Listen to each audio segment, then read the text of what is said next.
Hello everybody, Bearded Brush, part 4, the Gundabad Army Creation vlog. So, I have got 3 Berserkers done and painted, and what I did, for a bit of fun, for the first 3, is I actually gave them a different weapon each.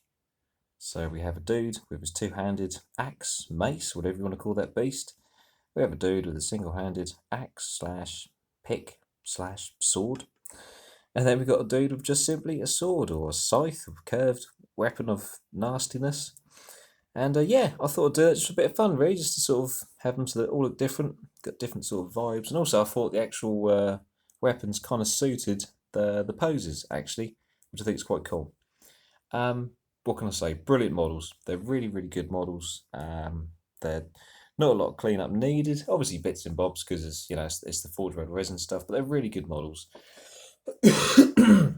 Excuse me. Yeah, and they're just fantastic. They're really good. So let's get this guy in focus. So this one is probably my second favourite. My favourite dude is this one. The face on this guy is amazing, but this is my second favourite. Can get the focus. Oh, there we go. Oh no, went out. That went out of focus. No. There we go. So yeah, so if you look at the armour, you got like a slight face type thing going on with the armour there. And I didn't even realise that until I was actually painting these models myself. Did I actually even notice that? And they're just fantastic. I do love the fact that the armour is just to the front and the back. There's blatantly a missing piece. In the first video, you may have noticed that I'd said about, or you might have heard that I'd said about the normal warriors. I painted the metal colour all over them, but in hindsight, I realised that maybe it's just leather on the back.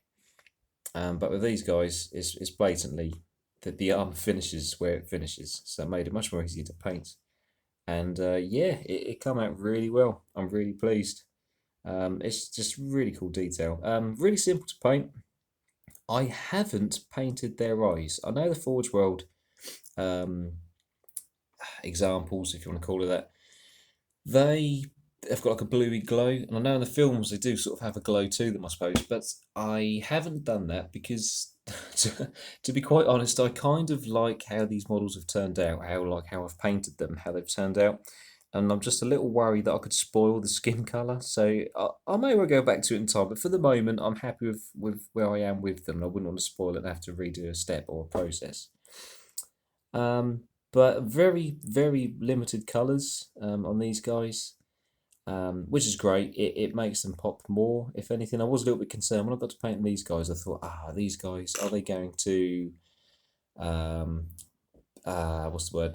Are they going to, is the whole army going to blend, basically? Is that what's going to happen? Is it nothing's going to stand out? But that's not the case. These drab colours, because obviously they're baddie army, they tend to be quite drab, or an orc baddie army, I should say. Um, Luckily, it does work. Each model that they have their place, they stand out nicely. So I'm quite pleased with that. So we're starting to think maybe I'll need to do something to make them stand out a bit more. But they seem to be working. And having said that, the fur colours I'm going to use in these berserkers will give that little bit of a pop, which is nice. And the bases as well, I'm giving them a slight greener look as well, just to help them pop. But overall, the colours, if I didn't do those things what I've just mentioned, everything does have its place. Everything does look as it should. It flows nicely. There's no, you don't look at it and think, oh man, it's so monotone. There's no wow factor. You know that they have a good wow factor, which is what I'm pleased with, and I think it's coming quite nicely. The skin colour, as you can probably tell, isn't the standard sort of Forge World example colour. I've gone for this sort of pale white, sort of almost sort of undead, I suppose you could call it, sort of look. I'm not so keen on this dude. In the pictures, I loved him, but when it comes to me actually looking at it and painting it and things, I don't know. It seems his face seems a bit sunken. It doesn't seem as well defined. It might just be this particular model because I don't know if you can notice or not, but the forehead really dips in, and the face on this side looks really angular and a bit off. I did wonder if maybe the sculpt was a bit off, or this particular mold version's a bit off, but it might not be the case. It's still very detailed. It's still really good, but compared to the other two, this one just doesn't quite have it for me. And the fact it's got a beard and long hair, I can't think of the film off the top of my head, but a bearded berserker with long hair orc, it doesn't quite go well for me. I'm sure that obviously there must be, but off the top of my head, I can't remember seeing the scenes where they are too bearded. Put it out in the comments below, time frame, and I'll research for myself. But I just find this pose just seems slightly out of place with the other two. But I'm not knocking it in any way, shape, or form. It's a fantastic sculpt. But out of the three, this one's my least favourite facially. Although the actual body pose is pretty cool. He's kind of going for like a real hefty sort of swinging sort of vibe. I mean, you could almost. Do you know what? I'm even tempted actually, not with this one, but with the next one I buy, seeing if I can convert something here. So it looks like he's got two weapons, just because it suits the pose. Two weapons would suit the pose. Maybe even reposition the arm so it's hung forwards a bit. But anyway, so back to the skin. Remember that? The skin was an experimentation. So I undercoated the skin on these guys, Mechanicus Standard Grey, and then I put a very slight weird sort of wash of Dawnstone over them. Homemade Dawnstone wash. So there's a little bit of water added to it. I just literally just really liberally, very lightly went all over it. And obviously that sinks into the recesses slightly, but it kind of gave it this weird highlight in the dark spots, and it kind of helped with my next stage. The reason I did this was just for a little experimentation of my own sort of thoughts, really. So with that, I then mixed, let me think, I had a very slight mix of XV88, the Dawnstone, a Shabty Bone, and finally a very tiny smidge of White Scar. Mixed them all together and had this real weird sort of almost green, because of the XV88, this very slight green hue to the white, the pale. Went over it, liked it, and then simply added the white and more Shabty Bone over and over on top of the grey, till I ended up with this lovely highlight. And also what I ended up doing in the end was finally using one layer of highlight, which is just literally 50-50 mix of White Scar and a Shabty Bone for all those little prominent highlighted areas. Can't quite see it because it's not quite focusing. I really do need to get a nicer table so that I can show these off a bit more, because the glare from my glass table doesn't do the camera a lot of good. But yeah, and that's what gave them the final highlight as such, the final colour, which is what I'm really pleased with. I'm going to get a little bit of a better picture going on there. There we go. Look at that. I daren't move just to get a good look at it. But yeah, and it just gave them this really cool grey-white sort of colour to their skin. And I loved it. I loved it. I know in the films, I think they are a bit more fleshy looking. They're not quite so anemic as what these guys look. But it just suits them. I think it suits them. And it kind of ties them into Azog, because obviously Azog's the pale orc. So these guys have got a bit of colour to them. But you could almost say, because they're such hardcore, strong, beastie orcs, that they're kind of a similar genetic gene pool of Azog, and I could sort of have fun with a bit of lore really of my own creation with these guys. And yeah, I just love them. I'm very pleased with the skin tone. What do you guys think? Do you like it? I'm quite pleased with how it come out. I wanted to do some different colours with the orcs. Obviously, the Lord of the Rings and the Hobbit orcs, there are different colour orcs. But I just wanted to sort of add my own little slight spin on that as well. Just to, they're not always green or. But the Hobbit orcs tend to have more sort of brains, don't they? I'm trying to think Lord of the Rings orcs. Lord of the Rings orcs tend to be, you got a lot of blues, haven't you? Of the orcs, Uruk-hai obviously all brain, but the orcs, there's quite a lot of bluey greys. There's, I think they're like dark browns, not like greens, but I want to do some different shades, different colours. And I think it suits us. I mean, again, my theme, the autumn theme on the bases, it suits them, I feel. But yeah, long story short, so that's the skin experimentation, and I'm very pleased with it.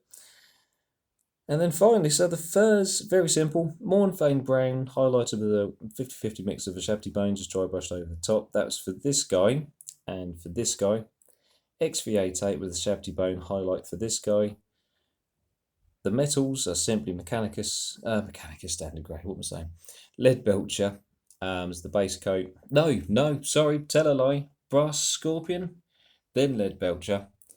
Then there's a Nuln Oil wash, and then it was finally finished off with a very slight Leadbelcher and a slight bit of White Scar mixed together to give it this very subtle, highlighted sort of look. Usual thing for the leathers, you've got Rhinox hide, Small and faint brown for their belts around the sides, and I do believe that is it. And scrag brown, sorry, for the handles, for the the hand grips of the weapons. And that's it. That's your lot. I hope you guys like them. I really like them. Getting a bit of lag from my end watching this, so I do apologise if this comes out a bit blurry or a bit delayed. I'm not sure why that is. We'll see. We'll see. But hopefully not. But what do you guys think of them? I plan on getting 9 to 12 of them. The next two sets of 3 for definite will have matching weapons. I'll sort of start tying up the weapons a bit more now, so I've got a variety. I did contemplate magnetising, but to be quite honest, magnetising these guys is nothing short of impossible, in my opinion. So there will be what you see is what you get. In a tournament situation, I might have to choose maybe and sort of say, look, this guy represents a such and such a weapon, even though he carries this weapon. I don't know if you're able to like stick a light bit of paper on the back with just a letter so you know what weapons are what, so it is fair and you can't sort of cheat your player because there's a blatant reminder there, or maybe that could work. But yeah, it's only downside with these guys is once you've modelled them to what they are, that is what they are. So if you wanted to change it, you got a job on your hands to do it. I mean, with a great deal of patience you could, but I don't like to mess around too much with resin stuff. Just it can be a bit too risky, I feel. But who knows? On a little side note, my captain, he's finally done. This guy took a long time to do. I don't know why, if I'm honest. Oh, are we going to get in focus? No, I do apologise. I need to get some better stuff. I will get there eventually, guys. I'm a simple chap working an earnest living, and I don't have a lot of money left over for luxury fun stuff, but I make do. Yeah, so he's finally done. Haven't flocked or anything with his base because I was going to, but I actually kind of like it as it is. What do you guys think? I just like the fact that this particular base looks so barren and so stony, and the fact he's on top of it slate as well just kind of gives him that slight height elevation. Just kind of really cool, I feel. But very simple thing to paint. Really enjoyed it. Watered down, I can't think what the name's called, mithril silver, whatever that colour is now. I watered that down and very, very slowly highlighted all the raised bits with lots of little brush strokes. It just came out lovely.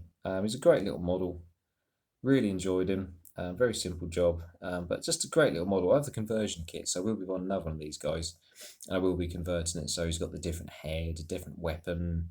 Don't know if I could do something with the shield, maybe. Have to have a little look. But yeah, no, he's just really cool. I really, really like him. Lovely pose. Yeah, and I kind of feel like maybe less is more with the base. With this one, maybe I could put a tiny bit of foliage in just to make it pop that a little bit more. But actually, kind of like the barren look of it, kind of makes it look even more. Like this dude means business, you know. Not even nature grows near him. He's so scary. But yeah, a little honourable mention there for my little captain. Put him with his mates. So yes, that's it. So at the moment, my Gundabad collection is all done for now, but never fear, there will be more coming. I'm going to be doing a lot more as yet. There's going to be a few more vlogs as yet because, as I said, I have the Forge World conversion kit, so I intend to use that to convert the next set of warriors that I'm going to be buying. I'm also going to be buying some more Beserkers if I'm able to. We're in the process of going to be moving house, hopefully. So, you know, if I'm able to, funds wise, I intend to buy the Troll Brute, which would be awesome, and the Gundabad bats as well, which will be absolutely fantastic. They'll be so cool to have them. I think that's about it. But yeah, there's plenty more videos coming, so don't you guys worry. I get paid in another few weeks' time, so more warriors will be on the way. I do actually have Azog versus Thorin, the Forge World Collector's set. So I may well paint him up because obviously I'm most likely going to use him as the leader and the model as the leader of this particular army, along with Bolg and as the normal standard Azog when I get paid again, as and when. So the next video may well in fact be Azog in all his awesomeness battling Thorin, or at least just Azog. If not, I'll have some more warriors coming with all their awesome conversions and extra funky bits and bobs, so we shall see. But thank you ever so much for watching, guys. I really appreciate it, as always. Thank you. Take care. Hope you enjoy it. Hope you are enjoying your hobbying time. And let me know how you're getting on. Let me know. If any of you live in the Suffolk area, let me know, because I know the lockdown in the UK is easing. We're getting there bit by bit. Well done, everyone. So I would love to get some games in. So if anyone lives in Suffolk, East Anglia, who knows, maybe in time we could get some games in. That would be awesome. On that note, take care. I'll see you soon.